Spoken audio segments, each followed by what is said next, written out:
Someone you know is trying to kill you. Okay? Someone you know is trying to kill you, probably even by the name of love for that matter. And hello everybody, it's Ishmael and your priest, and I welcome you to today's video. Allow me to let you know, don't be in denial, but someone you know is trying to kill you. That is why you see everything begins to be somehow. Sit down, look at it, think properly.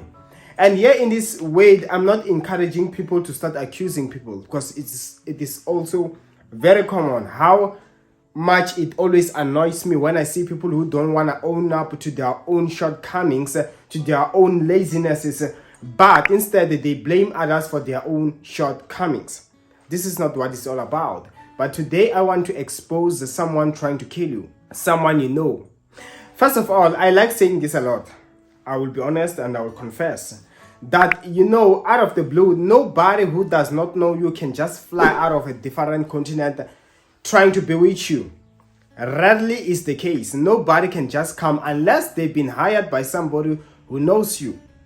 That is why, I was speaking to this other man of God just last week, and they revealed something that were like, you see, when it comes to criminals, when they want to kill somebody, one thing that they do is they don't kill somebody on their own, especially if they want to kill somebody in their same place. They actually hire a fellow or ask a fellow friend who is also a killer or a criminal from another place far from where you stay to come and kill, and then they leave.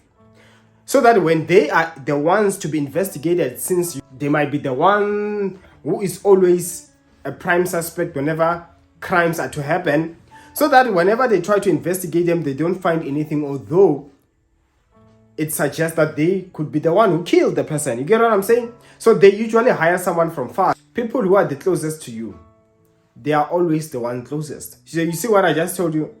They want to kill somebody close, but they will call someone far who does not even know you. And still, it is someone who was close, but it will seem like as if it's not that person. The bottom line is this: nothing will just pop out of the blue. Nobody can just wake up out of the blue and start to hate you. You see somebody suffering, things are being delayed, like nothing is going well. Most likely when you dig deeper, problems come from those closest. I like saying this a lot. I don't know how many times. And unfortunately, some people they fall victim to the mindset of the enemy, making you to fight those closest to you, those who care about you. So this is where it gets tougher. Sometimes it is harder to differentiate or to know so well which one is which. Sometimes you accuse the wrong people. Sometimes you are at the point, but you trust the wrong people. So that's why at the end of the day, when it gets more complicated and more confusing, it's a clear indicator that we need God more to guide, to make you realize or to know what to do.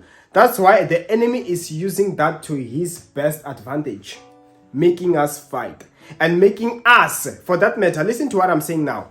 He also uses it to his advantage to make us to drop our guard, so that we can drop our guard and hurt us, damage us from the inside. That is why you must always be on the lookout on what is happening in your surrounding. People that you care about the most, he can use them. If the enemy realizes that he cannot get to you, he uses those closest to you. Just like how cowards, how when you're watching movies, if they want to get onto somebody, they will kidnap their loved ones. Hey, now do this. No, they're not, because they can't get to you. Be careful of such. Someone close to you, someone that you know, oh my God, you begin to wonder what the heck is going on.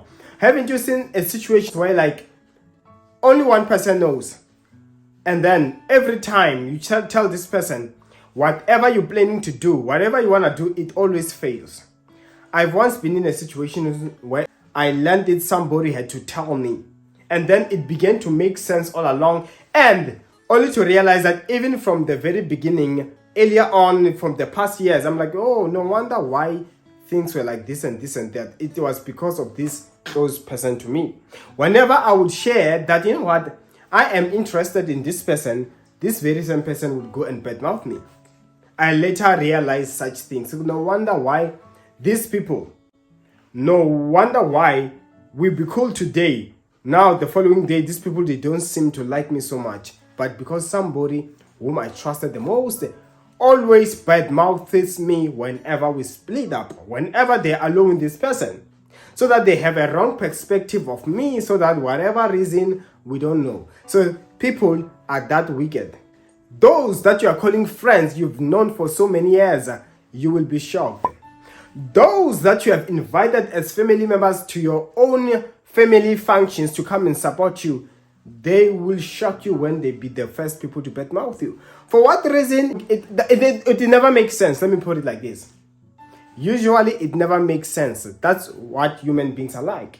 That is why I learned to realize myself, maybe I might be wrong, but it made more sense. Remember, when I read the Bible, it speaks of holiness, living right, loving one another, and all these things. So it made more sense why sometimes you would see people who seem to be so loving, so innocent, but then again, no matter how innocent they appear, and they seem to be devoted of good caring, they still go through situations which are understandable on why could God or how could God allow this person of such love and such heart to go through this? It makes absolutely no sense.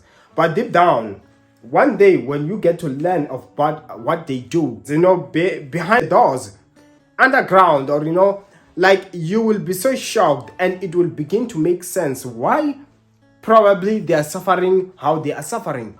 And of course, nobody is perfect. Nobody. I like the Bible. It was more clear. You can read the Bible. You look at the apostles. Still, they also were in situations where they would say that, but Peter did this and Paul did not like it. You get what I'm saying? Peter and Jesus would say, get thee behind me, Satan, to show that they had moments of their weaknesses. Nobody is perfect. But allow me to tell you something. There are those weaknesses that are a foothold for the enemy to take advantage of. That's why even Paul mentioned it as such. Do not give the enemy foothold. Because once he can grasp it and he knows that this is working, it's done for. There are some things that the enemy will use to get to you. And there are those that he's going to use to get to you, but you find that still it's not working. The enemy, he finds, he plots, he creates different ways he can get to you. You can see people, a couple married, happy today. Does not mean that it's going to be the case for the rest of their days. Each and every day the enemy is planning. So you must be on the lookout that let no enemy get to you. You begin to see your life falling apart. Look also who is giving you advice. Some people's marriages have ended because of the people close to them. Some people's jobs have ended because somebody went to speak negative about them. I heard someone once complaining sometime and saying that this person was complaining about this person closer to them that I should have been employed, but I learned later that the person who went to speak negative about me, it was this person. They went and badmouthed me for that person not to employ me. So you see, the more they know, the more they have the ability to do whatever they feel like. Watch out. In fact, I feel like I have a conviction that somebody, you have just experienced this, someone closest to you, and you couldn't believe what you heard. That is why I don't want to explain deeper, but everybody, please learn from this, okay? When you see things falling apart, I'm not talking about witchcraft, which you have no idea, or some you consulted somewhere where they told you things, but I'm talking about things which you can see by the signs, by their actions, and it could not make sense, but how could they? Why could they? It's time you wake up and face the reality. Be careful. I pray for you right now. Let God guide and help you. In Jesus' mighty name, amen. And of course, that's all I had. My details on the comment section below. See you next time.